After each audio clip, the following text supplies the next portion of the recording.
Hello दोस्तों, welcome back to my YouTube channel Manjeet Kanaujia official. दोस्तों स्वागत है आपका इस चैनल पर। अगर आप इस चैनल पर नए हैं तो लाइक कीजिए वीडियो को एंड सब्सक्राइब कीजिए। तो दोस्तों क्लास 9 के बच्चे जो क्लास 9 में गए हैं, अभी तैयारी नहीं कर पा रहे हैं, जो शुरू से पढ़ना चाहते हैं यानी कि बेसिक से, तो उनके लिए हम पढ़ाने जो पहले पढ़ा दिए हैं वीडियो, उसका भी लेक्चर मिल जाएगा आप लोगों को। प्लेलिस्ट में हम जोड़े हैं क्लास 9 के लिए। और आज हम पढ़ाएंगे चाल क्या होता है, दूरी क्या होता है, समय क्या होता है, विस्थापन क्या होता है। तो दोस्तों आइए हम चलते हैं, आज पढ़ेंगे चाल। तो देखिए चाल होता क्या है। सबसे पहला हमारा हेडिंग रहेगा क्या, चाल। चाल को हम लोग इंग्लिश में बोलते हैं स्पीड। ये हमारा हो जाएगा क्या, हेडिंग। यानी कि चाल। चाल जो होता है, चाल कहते किसे हैं, सबसे पहले हम ये जानेंगे। स्पीड, मानिए कि कोई व्यक्ति ए है, अगर यहाँ से अगर वह बी के यहाँ जाता है, तो मानिए कि यहाँ से यहाँ तक जाने में जो टाइम इसने लगाया, ये तो टाइम हो गया, ठीक।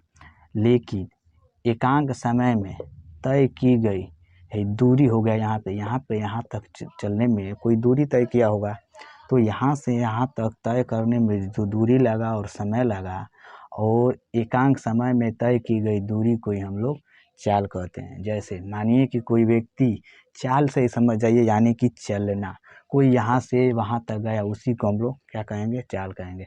और परिभाषा में कैसे इसको हम लोग बताएंगे कि एकांक समय में, टी का मतलब होता है समय, यानी कि जब यहाँ से यहाँ तक गया होगा तो जाने में कुछ समय लगा होगा, और यहाँ से यहाँ तक की कोई दूरी होगी, यानी कि यहाँ पे दूरी हो जाएगी, डिस्टेंस मानिए कि। और ये चाल, तो जो यहाँ से ये चलता है, इसको हम लोग बोलते हैं क्या, प्रारंभिक वेग, ठीक। प्रारंभिक वेग को हम लोग यू से दर्शाते हैं, क्या, प्रारंभिक वेग को हम लोग यू से दर्शाते हैं। और जब यहाँ से चलकर यहाँ पे रुका होगा, तो इसको बोलेंगे हम लोग भी का यानी अंतिम वेग, क्या, अंतिम वेग। यानी कि किसी गतिशील वस्तु द्वारा, जैसे इसको विज्ञान में हम लोग परिभाषा से कैसे परिभाषित करेंगे कि किसी गतिशील वस्तु द्वारा एकांक समय में तय की गई दूरी को क्या कहते हैं, चाल कहते हैं। किसी गतिशील वस्तु द्वारा एकांक समय में तय की गई दूरी को चाल कहते हैं। याद कर लेंगे, किसी गतिशील वस्तु द्वारा एकांक समय में तय की गई दूरी को चाल कहते हैं।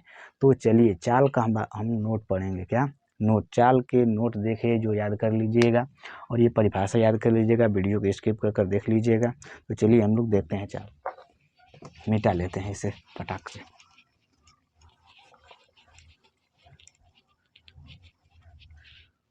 सबसे पहले देखेंगे चाल का नोट नंबर 1, क्या, नोट नंबर 1।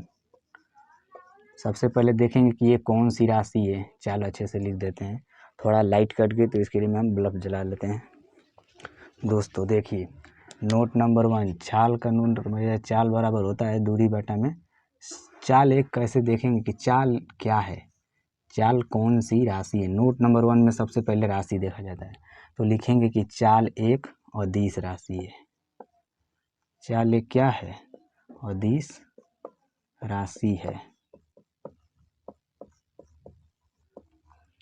अब दूसरा नंबर नोट हमारा रहेगा क्या, नोट नंबर दूसरा, कि चाल का जो होता है सूत्र, चाल बराबर होता है दूरी बटा में समय, ठीक।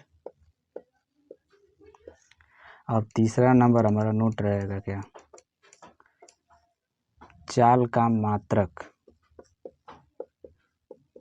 मीटर प्रति सेकेंड होता है, क्या, मीटर प्रति सेकेंड होता है, ठीक।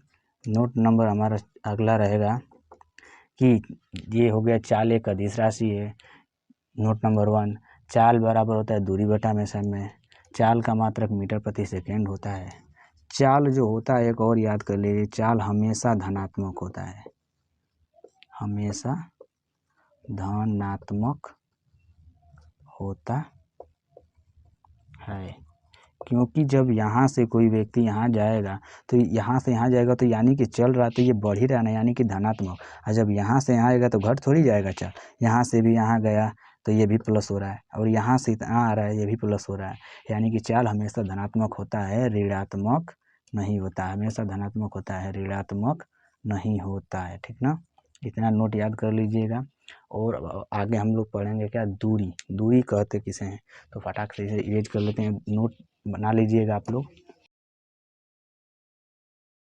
दूरी की परिभाषा क्या, दूरी की परिभाषा, दूरी कहते किसे हैं, तो बिंदु, यहाँ पे कोई एक बिंदु होगा, यहाँ पे कोई बिंदु होगा, तो यहाँ से यहाँ तक जाने में, यानी कि यहाँ से यहाँ तक जाने में जो हमारा जो, मानिए कि यहाँ तक जाने में कोई समय लगेगा ही, बिंदु ए से बिंदु बी तक जाने में कोई समय लगेगा ही। तो मानिए कि कोई व्यक्ति है, मानिए कि कोई व्यक्ति है जो चलकर बिंदु ए से चलकर बिंदु पी के पास जाता है, और माने कि दूरी तय करता है, यानी कि लंबाई तय करता है। दूरी नहीं कहेंगे क्योंकि दूरी नहीं, यहाँ पे लंबाई। ठीक, कोई व्यक्ति है जो बिंदु ए से बिंदु बी तक जाता है और उसमें समय लगता है, और उसकी लंबाई को ही हम लोग दूरी कहते हैं। यानी कि इसको हम लोग क्या बताए थे आप लोगों को, इसको बोलना है हम लोग को प्रारंभिक वेग, प्रारंभिक वेग। और इसको बी को बताए थे भी बराबर हमारा हो जाएगा अंतिम वेग, अंतिम वेग। तो प्रारंभिक वेग और अंतिम वेग के प्रारंभिक वेग और अंतिम वेग तय की गई लंबाई को ही दूरी। कोई व्यक्ति प्रारंभिक वेग से अंतिम वेग तक जाता है और उसके बीच को लंबाई को हम लोग क्या कहेंगे, दूरी कहेंगे। परिभाषा देख लीजिए, सुन लीजिए ध्यान से, एकदम याद कर लीजिएगा। प्रारंभिक वेग और अंतिम वेग के लंबाई को ही, प्रारंभिक वेग और अंतिम वेग के बीच की लंबाई को ही हम लोग दूरी कहते हैं। क्या, प्रारंभिक वेग अंतिम वेग के बीच की लंबाई को ही हम लोग दूरी कहते हैं। हो गया कन्वर्ट, याद कर लीजिएगा। अब आते हैं इसके हम नोट्स पे, कि इसका जो नोट होता है वो क्या कहेंगे, दूरी। सबसे पहले बताइए कि दूरी कौन सी राशि है, क्या दूरी कौन सी राशि है। तो सबसे पहला हमारा एक हो जाएगा हेडिंग नोट, कि दूरी एक जो हमारा ये है अदिश राशि है, दूरी एक अदिश राशि है। ठीक, दूसरा नंबर पर हमारा हो जाएगा इसका सूत्र क्या होता है। दूरी का जो सूत्र होता है, दूरी बराबर होता है चाल गुणते समय। क्या, दूरी बराबर होता है चाल गुणते समय। ठीक, और हमारा हो जाएगा दूरी का एसआई मात्रक क्या होता है। ठीक, दूरी का मात्रक मीटर होता है। ठीक, दूरी का मात्रक जो हमारा होता है वो मीटर होता है। ठीक, एसआई मात्रक मीटर होता है। अब मीटर आया कैसे, मान लीजिए कि यहाँ पे चाल गुणते समय है। क्या, चाल गुणते समय, चाल का मात्रक हम लोग बताए थे आप लोग को मीटर, मीटर और प्रति सेकेंड होता है। ठीक, और गुणा है तो गुणा लगा देंगे, समय का मात्रक क्या हो जाएगा, सेकेंड हो जाएगा। ठीक, अब सेकेंड से सेकेंड कट गया, बच गया क्या हमारा मीटर, इसलिए दूरी का मात्रक जो हमारा होता है मीटर होता है। ठीक, यहाँ से आ गया आप लोग को, इसलिए हमारा दूरी का मात्रक मीटर होता है, यहाँ से निकाल सकते हैं। अब हम एक और भी देखेंगे नोट, यहाँ पे देख लीजिएगा आप लोग, स्टार बना दे रहे हैं, कि दूरी जो हमेशा होता है धनात्मक होता है, ऋणात्मक या शून्य नहीं होता है। क्या, दूरी हमेशा धनात्मक होता है, दूरी कभी भी शून्य या ऋणात्मक नहीं होता है। दूरी हमेशा धनात्मक होता है, याद कर लेंगे। दूरी अदिश राशि है, दूरी बराबर चाल गुणते समय होता है, दूरी का मात्रक मीटर होता है, दूरी बराबर सूत्र हो जाएगा चाल गुणते समय। तो अब हम नेक्स्ट जो पढ़ेंगे उसके बारे में आप लोग को बताना है कि वो टॉपिक है हमारा विस्थापन, यानी विस्थापन कहते किसे हैं। तो चलिए फटाक से मिटा कर आप लोग को विस्थापन के बारे में बताते हैं।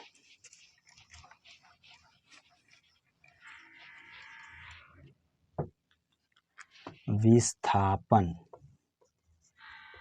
विस्थापन से आप लोगों को कुछ समझ आएगा। विस्थापन यानी कि विश्राम, यानी कि विश्राम।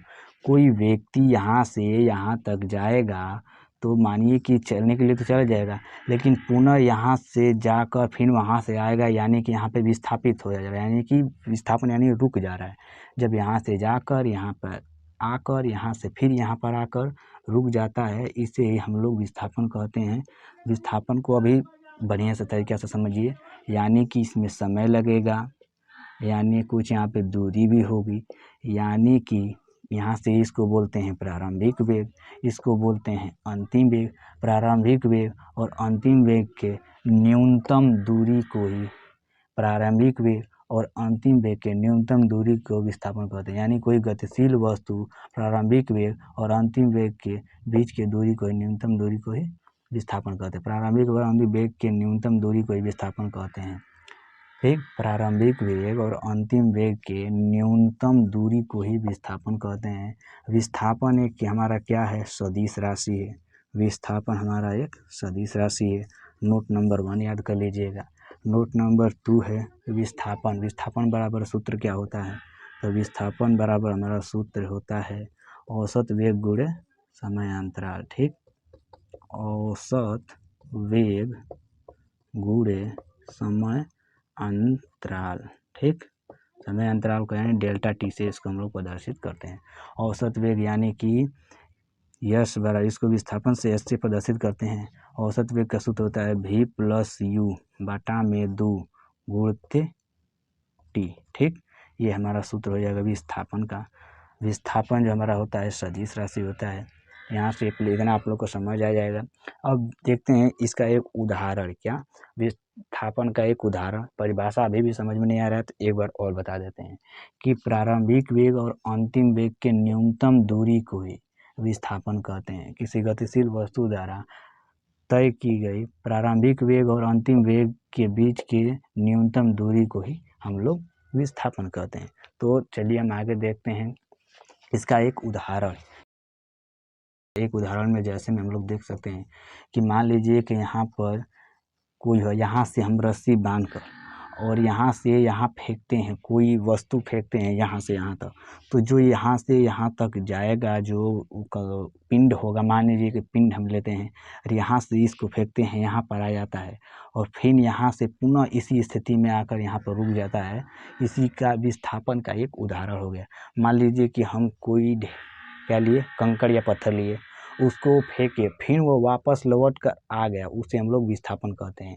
हालांकि वो आएगा नहीं, मतलब रस्सी में बांध कर फेंकेंगे यहाँ से वहाँ तक, तो वो जाकर फिर वहाँ से आएगा। मान लीजिए कि ये हो गया, इसमें हम लोग रस्सी बांधिए और यहाँ से इसको यहाँ से घुमाएंगे, इसको फेंकेंगे, तो यहाँ से इस तरह जाकर ये तुरंत इस पर आएगा, यहीं पे रुकेगा, तो पुनः स्थिति में अपना आकर यहाँ पे विस्थापन हो गया। यानी प्रारंभिक वेग से गया, अंतिम वेग से फिर प्रारंभिक वेग के यहाँ आया, इसी को हम लोग क्या कहेंगे, विस्थापन कहेंगे। विस्थापन एक सदिश राशि है। विस्थापन बराबर हमारा सूत्र बता है औसत वेग गुणे समय अंतराल। तो बस आज के लिए इतना ही, हम मिलते हैं नेक्स्ट वीडियो में। तो और आगे जानने के लिए आगे आप लोग को बताएंगे बल, वेग, संवेग के बारे में। तो बने रहे वीडियो के लास्ट तक। और अगर आपको मेरा पढ़ाने का तरीका अच्छा लगा तो चैनल को सब्सक्राइब कीजिए, लाइक कीजिए एंड वीडियो को शेयर कीजिए। मिलते हैं नेक्स्ट वीडियो में। धन्यवाद।